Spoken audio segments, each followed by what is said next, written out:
say your goal is to be widely known and to impact people's lives with your music. Fine, perhaps you'll achieve it. You can visualize it. Oh, by the way, when you visualize a goal that you want to achieve, it's not in the future.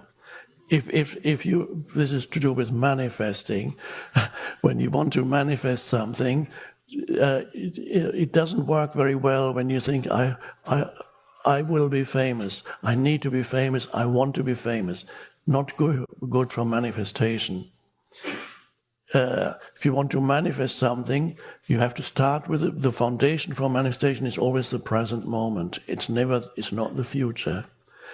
It works very simply. Jesus explained it in one sentence, just one sentence. Whenever you pray for something, believe that you have received it and it will be given to you. Now the key is that he did not say believe that you will receive it, because that puts it into the future. He said when you pray for something, in other words, when you want something, believe that you have received it. Now what does that mean? You have to feel in this moment the fullness of life that is there when you go deep enough into the being of you.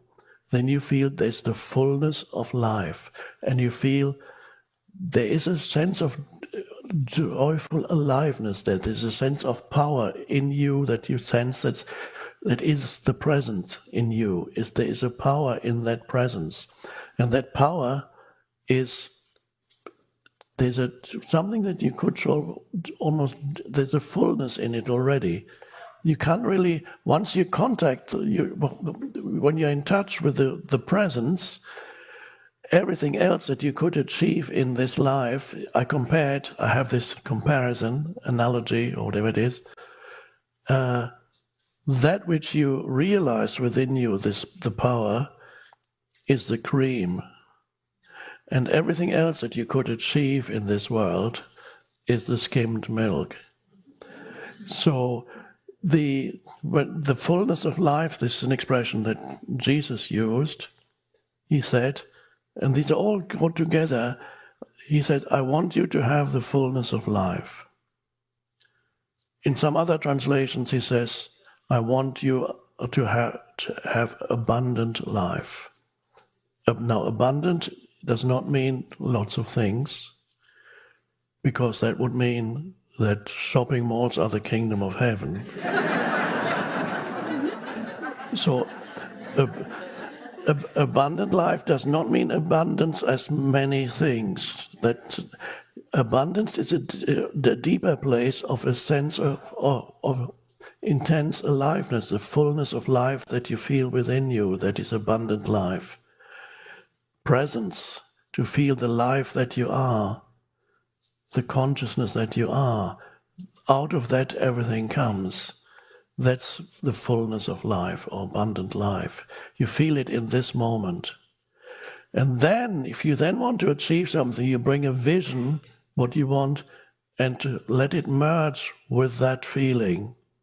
Let's say you're a great musician who's reaching millions of people, and you see yourself as this great musician reaching millions of people, but not in the future.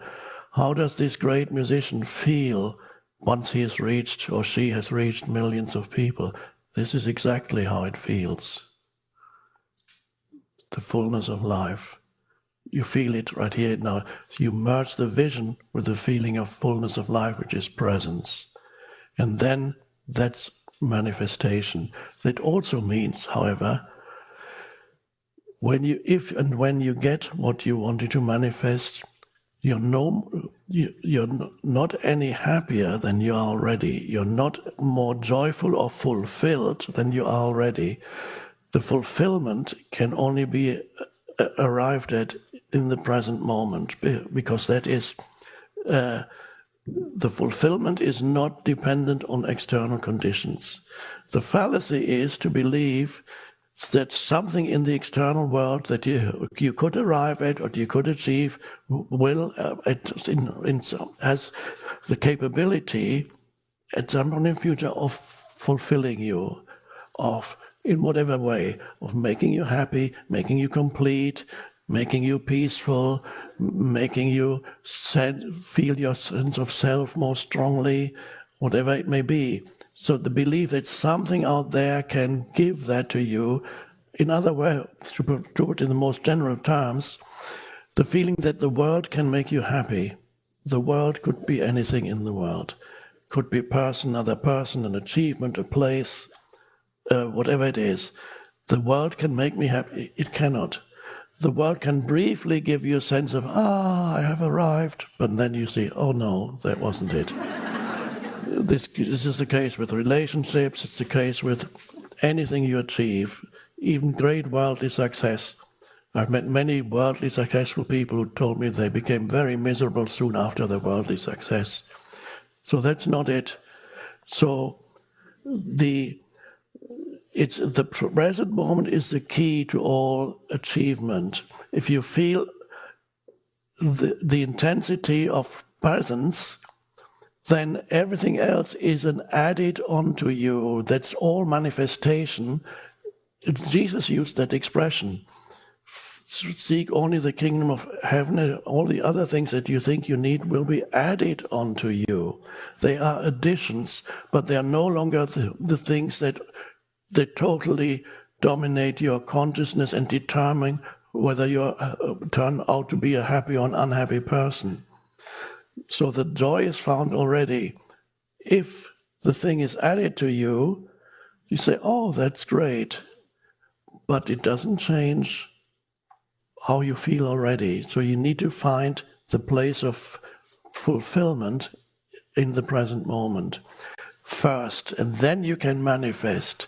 So the foundation for manifestation is becoming intensely present and realizing your essence identity and live from and through your essence identity. Then through the essence identity you can manifest things. But these are not the things that will make you happy. They are icing on the cake. They're not the cake. So whatever you can achieve is the icing on the cake. It's not the cake. The cake is here and now. That's the key. And that also means your inner state is no longer dependent upon external conditions, and is no longer dependent upon whether you achieve so-called worldly success or not, because it's very much secondary. It's nice if you have it. It's not a big deal if you don't. That's so, and you can still be determined and feel very strongly that you have it already. Let's say, okay, I want to live in a great place where there's no longer cold, and let's say it's Hawaii. Okay, I want to move to Hawaii. I'll be happy there. When I move to Hawaii, or maybe it's Bali, when I move to Bali, I'll be happy there because it's paradise. It's wonderful. Okay, I want to move to, then you can manifest. I want to move to, you can even paint Bali on a vision board, Bali, and so I want to move to Bali. But you have to be in Bali in this present moment. How will you feel if you're in Bali? If you can't feel that now, then it's not going to work very well. The tropical island that you think will make you happy, no, you have to experience it as this is the essence of who you are, will make you happy, fulfilled, and joyful. And then, if it manifests as a tropical island, that's fine. But when you arrive in Bali, when you're already feeling pleasant, it's an adding on to. Because when you arrive at Bali, you may find not everything is paradise, even there. I haven't been there, but I had somebody who rented a house there, and then, yes, it was lovely, but there's always something when you're at nighttime. The rats were jumping up and wanting to get into the pantry and get the food, so it's not, no.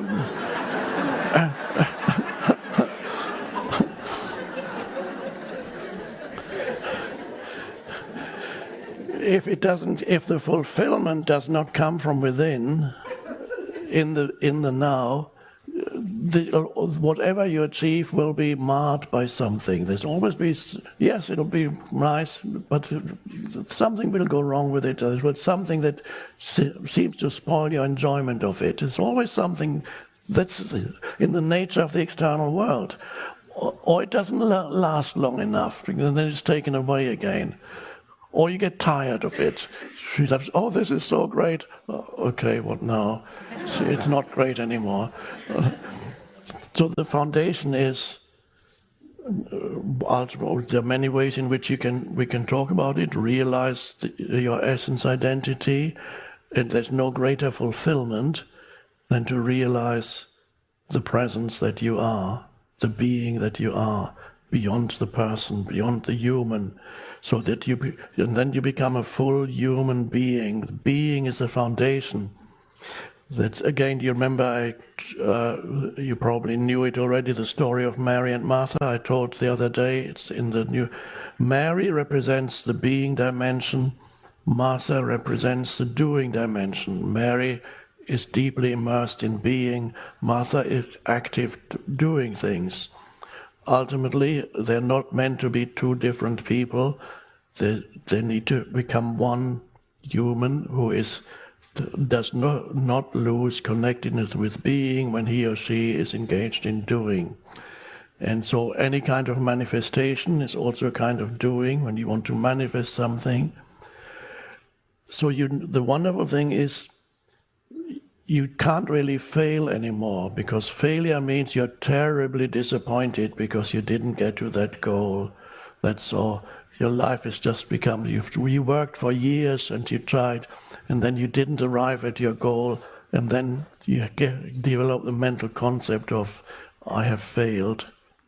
And whenever you give too much power to the outside world and to external conditions and to future, you will fail. Many people who are very successful temporarily in this world are also very miserable. So they fail, but they fail within their success. They fail. There are many wealthy, famous people who are miserably unhappy. There are also a few wealthy, famous people who are okay because they have discovered the deeper dimension within themselves. There are a few, but they had to go through unhappiness first and realize that's not it. I'm on the cover of all these magazines, and everybody talks about me, and not me. I'm just giving an example. No. There's not enough drama in my life for people to talk much to talk about. So remember, the foundation for manifestation is here and now, and then enjoy the doing. If you're writing a book, some of you may be writing a book or have written books already, or if, let's say you are writing, enjoy the process of writing. And always connect with the stillness within. When the flow is not there, go within, connect with the stillness within. Become present.